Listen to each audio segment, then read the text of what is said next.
In our international relations, we have faced challenges to our territorial sovereignty, and we will assert our rights and interests in the same fair and pacific way that we have always done.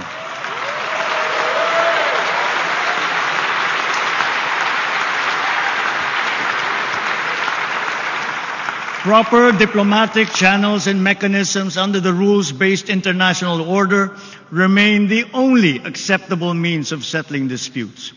Peace and community building will always be our clarion call, especially when the country serves as chair and the host of ASEAN Summit in 2026.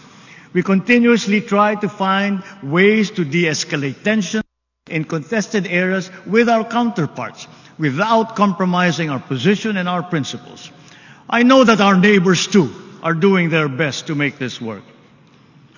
The Philippines cannot yield. The Philippines cannot waver.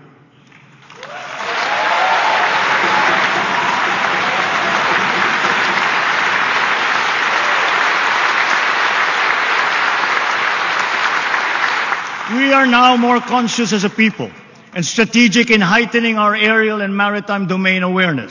We are continuing to strengthen our defensive posture, both through developing self-reliance and through partnerships with like-minded states. Ang West Philippine Sea ay hindi katang-isip natin lamang. Ito ay atin. Ito ay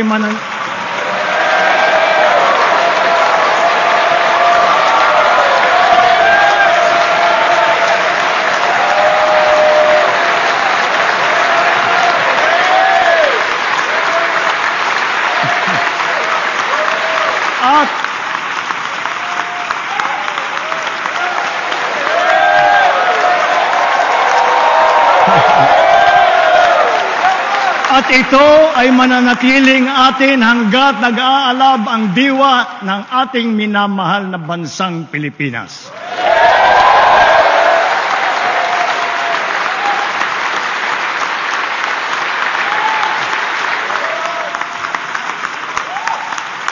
Pagtitibayin at palalaguin natin ang kamalayan at kaalaman ng buong bansa at titiyakin na maipapasa natin ito sa kabataan at ating susunod na mga salinlahi.